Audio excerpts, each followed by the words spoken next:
Hi, అందరికీ నమస్తే. నేను మీకు ఇప్పుడు చెప్పబోయే సంఘటన సరిగ్గా 11 సంవత్సరాల క్రితం నా జీవితంలో జరిగింది. కానీ దాని గురించి తలుచుకున్నా, ఎవరికైనా స్నేహితులకి ఆ విషయం గురించి చెప్పినా, ఈ రోజుకి నాకు ఆ రాత్రంతా నిద్ర పట్టదు. ఆ రాత్రంతా నేను మొబైల్లో దేవుడి పాటలు వినాల్సిందే, పక్క రోజు గుడికి వెళ్ళాల్సిందే. సరిగ్గా 11 సంవత్సరాల క్రితం. నా పేరు మనోజ్. నాకప్పుడు సరిగ్గా 20 సంవత్సరాల వయసు. మాది ప్రకాశం జిల్లాలోని కందుకూరు. మా నాన్న ఒక హాస్టల్ వార్డెన్గా పనిచేసేవాడు. నేనప్పుడు తాడేపల్లిగూడెంలోని శశి ఇంజనీరింగ్ కాలేజ్లో బీటెక్ సెకండ్ ఇయర్ చదువుతూ ఉండేవాడిని. బేసిక్గా అప్పట్లో మా ఊర్లో రైల్వే స్టేషన్ ఉండేది కాదు. కోర్స్ ఇప్పుడు కూడా లేదనుకోండి. సో నేను ఎప్పుడు తాడేపల్లిగూడెం వెళ్ళాలన్నా సింగరాయకొండ రైల్వే స్టేషన్ వెళ్ళి అక్కడి నుంచి ట్రైన్ తీసుకుని వెళ్ళేవాడిని. ఆ స్టేషన్ మా ఇంటికి సరిగ్గా 8 కిలోమీటర్ల దూరంలో ఉండేది. అంత కష్టపడి ట్రైన్లో కాకపోతే బస్సులో వెళ్ళొచ్చుగా అని మీరు అనుకోవచ్చు. కానీ నా దరిద్రానికి చిన్నప్పటి నుంచి నాకు బస్సు జర్నీ పడేది కాదు. ఎప్పుడు నేను బస్సు ఎక్కినా కడుపులో తిప్పేసేది. ఆ తర్వాత ఏమయ్యేదో మీకే తెలుసు. సో ట్రైన్ తప్ప నాకు ఇంకో దారి ఉండేది కాదు. నేను సెమిస్టర్ హాలిడేస్కి ఇంటికి వచ్చి వారం రోజులు ఎంజాయ్ చేసి తిరిగి ఆ రోజు కాలేజీకి వెళ్ళబోతున్నాను. సరిగ్గా రాత్రి 11 గంటలకి సింగరాయకొండలో నేను ట్రైన్ ఎక్కాలి. సాధారణంగా అయితే ఎప్పుడు మా నాన్నే నన్ను స్టేషన్లో దింపేవాడు. కానీ ఆ రోజు పాపం మా నాన్నకి జ్వరంగా ఉండింది. అందుకని నన్ను బైక్ తీసుకొని వెళ్ళు, ఆ స్టేషన్ పక్కన రమేష్ అంకుల్ ఇల్లు ఉంటుంది కదా, అక్కడ బండి పెట్టే, నాకు బాగా అయిపోయాక నేను వెళ్ళి తెచ్చుకుంటానులే అని చెప్పాడు. కానీ నేనే, వద్దులే నాన్న, అసలే నీకు బాగలేదు, మళ్ళీ నీకేమైనా అర్జెంటుగా మెడిసిన్ లాంటివి అవసరం అయితే, అందుకని నేను నా సైకిల్ తీసుకెళ్ళి అంకుల్ వాళ్ళ ఇంట్లో పెట్టేస్తాను, ఎలాగో ఎవరు దాన్ని వాడట్లేదు, ఈసారి నేను వచ్చినప్పుడు సైకిల్ తీసుకొని ఇంటికి వస్తా అని చెప్పా. స్టేషన్కి 8 కిలోమీటర్లు ఉంది కాబట్టి మా ఇంటి నుంచి 1 గంట ముందు బయలుదేరితే సరిపోద్ది అనుకున్నా. అలా రెడీ అవుతుంటే మా నాన్నమ్మ నా దగ్గరకు వచ్చి, రాత్రిపూట ఒక్కడవే వెళ్తున్నావు కదరా, ఈ సెంటులు గింటులు ఎందుకు కొట్టుకెళ్తున్నావు అని అడిగింది. కొట్టుకుంటే ఏమవుద్దేం అని అడిగితే, రాత్రిపూట ఇలా ఒక్కడివే సుగంధ ద్రవ్యాలు రాసుకొని లేదా పాలు దాగి బయటికి వెళ్తే దెయ్యాలు భూతాలు పట్టుకుంటాయిరా వెధవా అని భయపెట్టింది. అవునులే, ఇది పెద్ద యాక్స్ అడ్వర్టైజ్మెంటు, నేను కొట్టుకునే ముష్టి 100 రూపాయల సెంటుకి దెయ్యాలని నా మీద పడినన్నేదో చేస్తాయి. నువ్వు ఇలా మాటలు చెప్పి భయపెట్టడం ఆపి వెళ్ళి ట్యాబ్లెట్లు వేసుకో, లేకపోతే నువ్వు అవుతావు దెయ్యానివి అని చెప్పి పంపించాను. చిన్నప్పటి నుంచి నేను నానమ్మ ఇలాగే చాలా ఫ్రెండ్లీగా మాట్లాడుకునేవాళ్ళం. మా నాన్నమ్మ రూమ్లోంచి వెళ్ళిపోయాక ఫుల్గా రెడీ అయిపోయి బయలుదేరాను. నేను ఇంటి నుండి సైకిల్ మీద బయలుదేరేటప్పుడు ఎవరైనా వచ్చి తలుపు వేసుకోండి అని పిలిస్తే మా నాన్నమ్మ వచ్చి తలుపు వేసుకుంది. మేబీ నా పర్ఫ్యూమ్ వాసన కొట్టినట్టుంది. నన్ను పై నుంచి కింద దాకా చాలా కోపంగా చూసింది. నేనేమో చూసింది చాలులే, సారీ, ఇంక లోపలికి వెళ్ళు అని సైకిల్ పైన బయలుదేరాను. మా నాన్నమ్మ అలా భయపడటానికి బహుశా ఒక కారణం ఉండుండొచ్చు. నేను వెళ్ళే ఈ దారిలో ఒక శ్మశానం వస్తుంది. ఆ ఏరియాలో రాత్రిపూట కొరివి దయ్యాలు తిరుగుతుంటాయని, రాత్రులు ఏవేవో మాటలు వినిపిస్తుంటాయని, తెలియని కాంతులు కనిపిస్తుంటాయని చెప్పుకుంటారు. కానీ నాకు ఇంటర్మీడియట్లో మా కెమిస్ట్రీ సార్ ఈ కొరివి దయ్యాలు, తొక్క ఇవన్నీ ఒట్టి మాటలు, నిజానికి సల్ఫర్ ఆక్సిజన్తో రియాక్ట్ అవ్వడం వల్ల శ్మశానాల్లో ఈ వెలుగులు కనిపిస్తుంటాయి అని చెప్పేవాడు. పాపం ఆ రోజుల్లో చదువుకోక ఇలా ఎక్స్ప్లెయిన్ చేయలేని వాటన్నింటినీ మంచిదైతే దేవుడని కొలిచేవాళ్ళు, చెడ్డదైతే దెయ్యమని భయపడేవాళ్ళు. అందుకే సెంటు కొట్టుకోవద్దు, పాలు తాగొద్దు, రాత్రిపూట వైట్ అండ్ వైట్ వేసుకోకూడదు, ఇలాంటి తొక్కలో మాటలని చెప్తుంటారు. నేనైతే అస్సలు ఇలాంటివి నమ్మను. అలా మనసులో అనుకుంటూ చాలా దూరం వచ్చేసాను. వచ్చి సరిగ్గా నేను చెప్పిన శ్మశానం దాటానో లేదో నా సైకిల్కి చైన్ పడింది. What a coincidence! ఇంత యాదృచ్ఛికంగా సరిగ్గా ఈ శ్మశానం ఏరియా దగ్గరలోనే సైకిల్కి చైన్ పడటం ఏంటి? అబ్బా, ఇంకో 10 నిమిషాలు సైకిల్ తొక్కుంటే స్టేషన్కి వెళ్ళిపోయేవాడిని కదా. బట్ పర్లేదులే, ఇంకా ఎలాగో 30 నిమిషాలు ఉంది. నేను సైకిల్ ఆపి చైన్ వేస్తూ ఉంటే సరిగ్గా అప్పుడే నా పక్కనే ఎవరో ఒక చిన్న రాయి విసిరినట్లు అలికిడి వినిపించింది. కానీ మొబైల్ టార్చ్ ఆన్ చేసి చూస్తే మాత్రం అక్కడ ఏమీ లేదు. అలా నేను చైన్ సెట్ చేస్తూ ఉంటే నా చుట్టూ ఎవరో కదులుతున్నట్లు, నా వెనక ఎవరో తిరుగుతున్నట్లు చిన్న చిన్న శబ్దాలు వినిపిస్తూ ఉన్నాయి. మేబీ ఈ ప్రదేశం చాలా నిర్మానుషంగా ఉండటం వల్ల ఏదైనా చిన్న చప్పుడు వినిపించినా ఏదో పెద్ద అలికిడి వినిపించినట్లు భయం క్రియేట్ చేస్తుంది. ఆ భయం పోవటానికి నేను మొబైల్లో సాంగ్స్ పెట్టి సైకిల్ చైన్ సెట్ చేస్తూ ఉన్నా. ఇంతలో సడన్గా భరించలేనంత కంపు రావటం స్టార్ట్ అయింది. అది ఎంత దుర్వాసన అంటే 1 కేజీ చికెన్ కొని ఫ్రిడ్జ్లో పెట్టకుండా బయట 10 రోజులు పెడితే ఎంత కుళ్ళు కంపు కొడుతుందో అంత కంపు కొట్టింది. నేను ఇప్పుడే కదా బయలుదేరుతూ 1 సెంటు డబ్బా మొత్తం ఖాళీ చేశాను, అయినా ఇంత కుళ్ళు కంపు ఎలా వస్తుంది అని ఆలోచిస్తూ సైకిల్ చైన్ సెట్ అయిందిరా అనుకునేసరికి పూర్తిగా చైన్ తెగిపోయింది. ఇంకా చేసేదేమీ లేక సైకిల్ నెట్టుకుంటూ రావడం స్టార్ట్ చేశాను. కానీ నేను అలా నడుస్తూ ఉంటే నా వెనక మాత్రం ఎవరో ఫాలో అవుతున్నట్లు అనిపించింది. నేను ఎలాగైతే అడుగులు వేస్తూ వస్తున్నానో ఎగ్జాక్ట్గా నా అడుగులకి ఒక ఎకోలాగా వెనక కూడా ఎవరో నడుస్తూ వస్తున్నట్లు అనిపించింది. నేను ఆ శ్మశానం దాటి కిలోమీటర్ నడిచినా ఆ కంపు మాత్రం నాతో పాటు ఫాలో అవుతూనే ఉండింది. నేను ఎన్నిసార్లు వెనక్కి తిరిగి చూసినా నా వెనక ఎవ్వరూ కనిపించలేదు. నా ఫ్రెండ్ కలీంకి కూడా ఒకసారి ఇలాంటి అనుభవం జరిగిందని చెప్పాడు. ఇలాగే వాడికి కూడా ఒకసారి రాత్రి ఒంటరిగా వస్తున్నప్పుడు వెనక ఎవరో ఫాలో అవుతున్న ఫీలింగ్ వచ్చిందని, అప్పుడు వాడు దమ్ముంటే నా వెనక కాదు ముందుకు రా అని చెప్తే ఆగిపోయిందని చెప్పాడు. ఒకవేళ దెయ్యమైనా జస్ట్ మనకు తెలియని మనలోని భయమైనా అలా ధైర్యంగా ఒకసారి బయటికి చెప్తే పోద్దని వాళ్ళ నాన్న వాడికి చెప్పాడంట.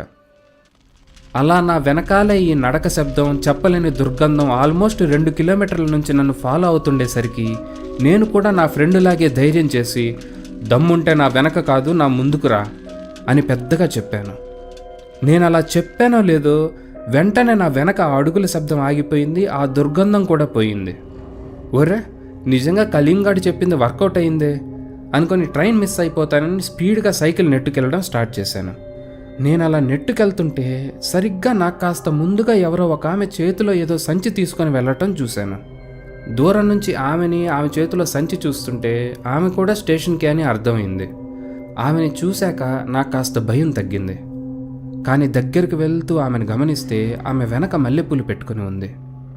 ఆమె పెట్టుకున్న మల్లెపూల వాసన ఎంత మంచిగా ఉందంటే ఇప్పటి వరకు వచ్చిన కంపు మొత్తం మర్చిపోయేలా చేసింది. ఏదైతే ఎలాగో స్టేషన్ రోడ్డుకి వచ్చేసాను. ఇంకా రమేష్ అంకుల్ ఇంట్లో సైకిల్ పడేసి ట్రైన్ ఎక్కేస్తే చాలరా బాబు అనుకుని సైకిల్ నెట్టుకుంటూ ఆ లేడీని క్రాస్ అయ్యాను. ఆమెను క్రాస్ అయ్యానో లేదో మళ్ళీ ఆ కుళ్ళిన కంపు గట్టిగా రావడం స్టార్ట్ అయింది. ఏందబ్బా ఈ వింత అని ఆమెను వెనక్కి తిరిగి చూస్తే నేను అనుకున్నట్లు తనేమి కుర్ర మహిళ కాదు, చాలా ముసలావిడ. మొఖం నిండా ఏవో పచ్చబొట్లతో చాలా భయంకరంగా ఉంది. అయినా అంత ముసలి వయసులో ఆమెకి ఎందుకని సోకులు, గజ్జలు, మల్లెపూలు ఇవన్నీ ఎందుకు పెట్టుకొని తిరుగుతుంది అని చూస్తుంటే ఆమె కూడా నన్ను పైనుంచి కిందకు చూడడం స్టార్ట్ చేసింది.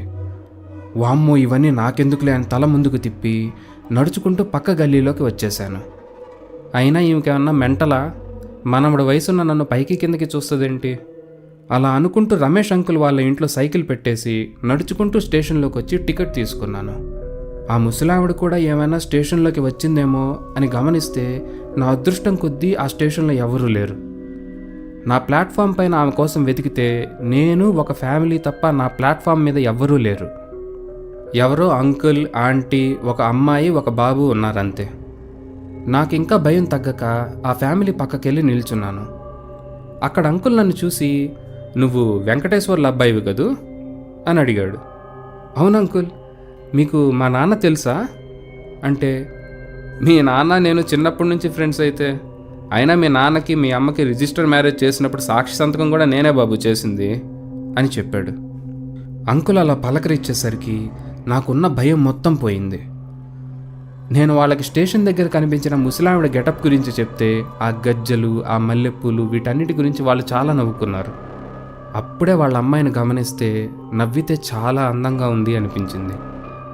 మీరు అనుకోవచ్చు, యారా నీకు ఇంత భయం వేసినా సైట్ వేయడం ఆపవా అని. ఏం చేస్తాం, 20 ఏళ్ల వయసు. ఇంతలో నేను ఎక్కాల్సిన ట్రైన్ స్టేషన్ వచ్చేసింది. నేను, అంకుల్, ఫ్యామిలీ అందరం ట్రైన్ ఎక్కేశాం.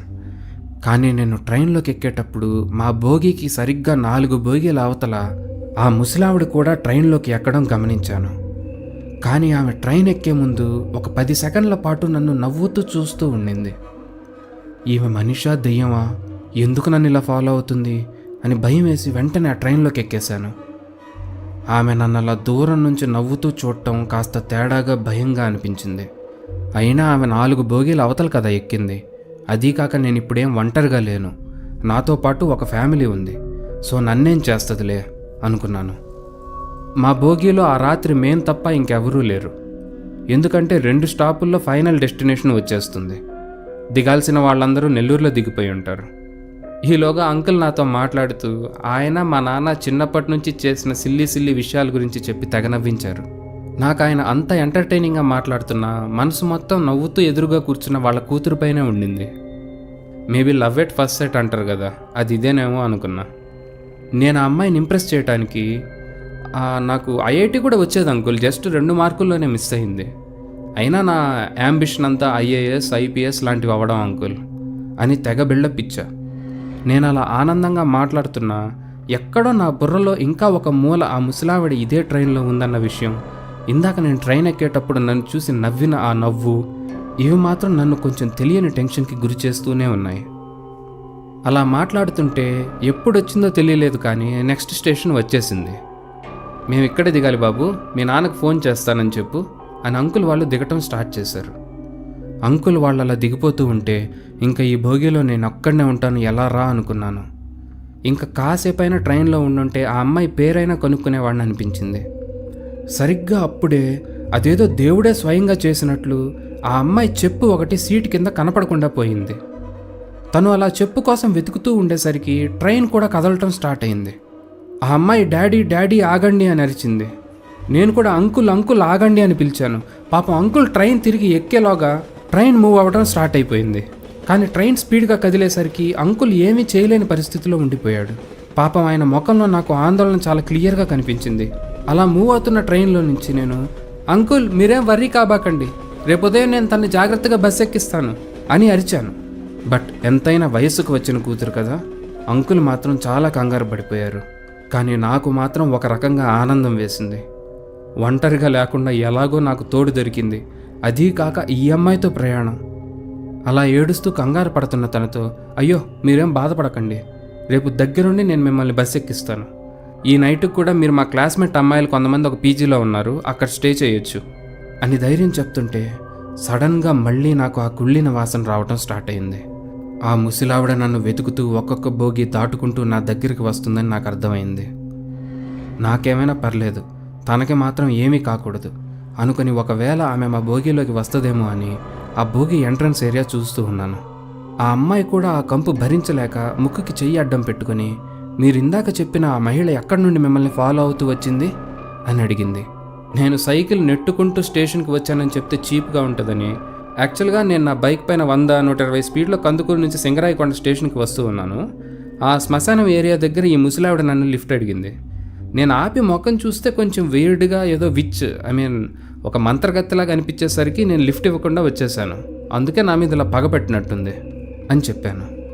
నేను ఆమె గురించి చెప్పాక ఆ అమ్మాయి కూడా కొంచెం కంగారు పట్టడం స్టార్ట్ చేసింది.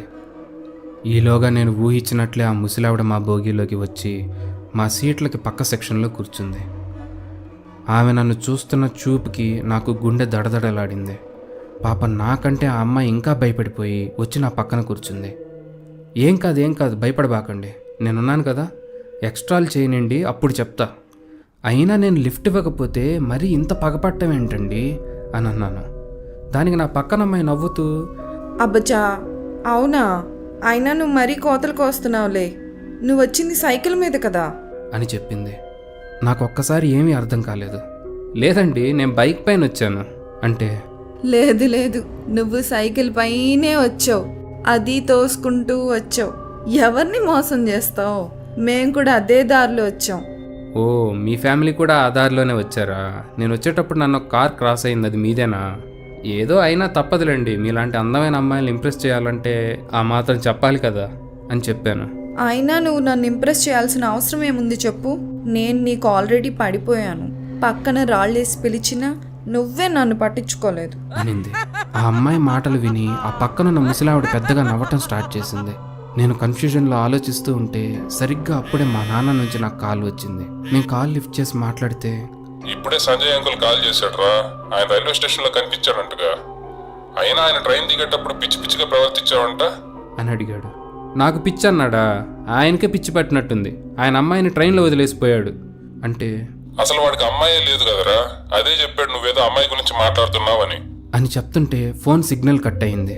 ఫోన్ కట్ అయ్యాక ఆ అమ్మాయి ముఖం వైపు చూస్తే ఆ అమ్మాయి కూడా నా వైపు సీరియస్గా చూస్తూ ఉండింది. ఇంతలో మా అవతల సీట్లో కూర్చున్న ఆ ముసలావిడ ఏవో మంత్రాలు చదవటం స్టార్ట్ చేసింది.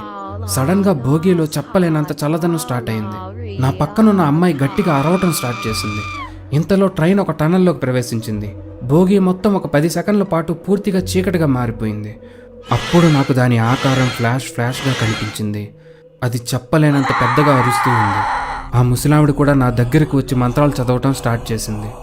ఆ ఫ్లాష్ లైట్లో దాన్ని చూస్తే దానికి ముఖం ఉంది, కానీ కళ్ళు, ముక్కు, నోరు ఇలా ఏవీ లేవు. దాని కాళ్ల వైపు చూస్తే అవి కూడా చాలా వికృతంగా ఉన్నాయి. నేను అలా దాన్ని చూస్తూ కదలకుండా ఫ్రీజ్ అయిపోయినట్లు ఉండిపోయాను. అది ఆ మంత్రాలు చదివే ముసలావిడితో, వీడినైనా నాకు దక్కనివ్వవే, వీడినైనా నాకు ఇవ్వవే అని పచ్చి బూతులు తిడుతూ ఉండింది. ఇంతలో ఆ ముసలావిడ నాకు, ఒరే నీకు బతకాలంటే చెప్తున్నా, నీ సొక్కా ఇక్కడైపి పారిపో అని చెప్పి ట్రైన్ చైన్ లాగి దానిపై ఏదో బూడిద చల్లింది. నేను ఒక్క సెకండ్ కూడా ఆలోచించకుండా పరిగెత్తుకుంటూ వెళ్ళి ఆ స్లో అయిన ట్రైన్లోంచి కిందకు దిగేశాను. ట్రైన్ దిగేసి బయట నుంచి ఆ కిటికీ వైపు చూస్తే అది ఆ కిటికీలోంచి పెద్దగా ఏడుస్తూ నేను వదిలిన చొక్కా పట్టుకొని, తప్పించుకున్నావురా, మళ్ళీ ఊరికి రావా, ఆ దారిలో దొరకవా అని అరిచింది. నా కళ్ళ ముందే ఆ ట్రైన్ కిటికీలోంచి ఆ ముసలావిడ మంత్రాలు చదువుతుంటే మాయమైంది. నేను నా బ్యాగ్లోంచి ఇంకో చొక్కా తీసి వేసుకొని పరిగెత్తుకుంటూ దగ్గరలో ఉన్న ఆటో స్టాండ్ దగ్గరికి వెళ్ళి ఆటో ఎక్కి మా పీజీకి వెళ్ళిపోయాను. అలా ఆ రోజు ఆ ముసలావిడ నా ప్రాణాలు కాపాడిందని చెప్పచ్చు. కొన్నిసార్లు మనం జనాల వస్త్రధారణని చూసి వాళ్ళు మంచోళ్ళు, వీళ్ళు చెడ్డోళ్ళు అని చెప్పుకుంటాం. అలా స్టీరియో టైపింగ్ చేయడం చాలా తప్పని నాకు ఆ రోజు అర్థమైంది. కానీ నన్ను ఈ రోజుకి కొన్ని ప్రశ్నలు వెంటాడుతూనే ఉంటాయి. నన్ను ఆ రోజు ట్రైన్లో ఆ ముసలావిడ కాపాడకపోయింటే ఏమయ్యేది? అసలు నన్ను కాపాడిన ఆ ముసలావిడ ఎవరు? అయినా ఆమె అలా మల్లెపూలు ఎందుకు పెట్టుకెళ్తుంది? మా నానమ్మ చెప్పినట్లు నిజంగా ఆ రోజు రాత్రి నేను పర్ఫ్యూమ్ కొట్టుకోవడం వల్ల అలా జరిగిందా? ఇలా చాలా ప్రశ్నలకి ఈ రోజుకి కూడా నా దగ్గర సమాధానం లేదు. ఆ సంఘటన తర్వాత ఎప్పుడు నేను మా ఊరికి వెళ్ళాలన్నా బస్సులోనే వెళ్ళేవాడిని. మొదట్లో ట్యాబ్లెట్స్ వాడేవాడిని, కానీ ఆల్మోస్ట్ 10 ఏళ్ళు అయిపోయింది కదా. ఇప్పుడు నాకు బస్ జర్నీ కూడా అలవాటైపోయింది. కానీ ఈ రోజుకి నేను మా ఇంటికి వెళ్తుంటే ఆ దారిలో మాత్రం హెడ్సెట్ పెట్టుకొని దేవుడి పాటలు వింటూనే వెళ్తాను. ఆ ఇన్సిడెంట్ వల్ల నాకు దెయ్యాల మీద, అలాగే దేవుడి మీద కూడా నమ్మకం పెరిగింది. కానీ ఆ రోజు రాత్రి ట్రైన్లో నాకు తెలియకుండానే ఒక పెద్ద పొరపాటు జరిగింది. అది నా ఎదురుగా కూర్చొని ఉన్నప్పుడు నేను, అంకుల్, మా నాన్న పేరు, మా ఇంటి అడ్రస్, నేను చదువుతున్న కాలేజ్, ఇలా చాలా విషయాల గురించి మాట్లాడుకున్నాం. అది మా మాటలు వినుంటుందా? ఈ స్టోరీ మీకు నచ్చుంటే లైక్ చేసి నచ్చింది అని ఒక కామెంట్ చేయండి. మరిన్ని హారర్ స్టోరీస్ కోసం తెలుగు నైట్ మేర్స్ ఛానల్ని సబ్స్క్రైబ్ చేయండి. మరో పీడకలతో మళ్ళీ కలుద్దాం. Thank you. జాగ్రత్త.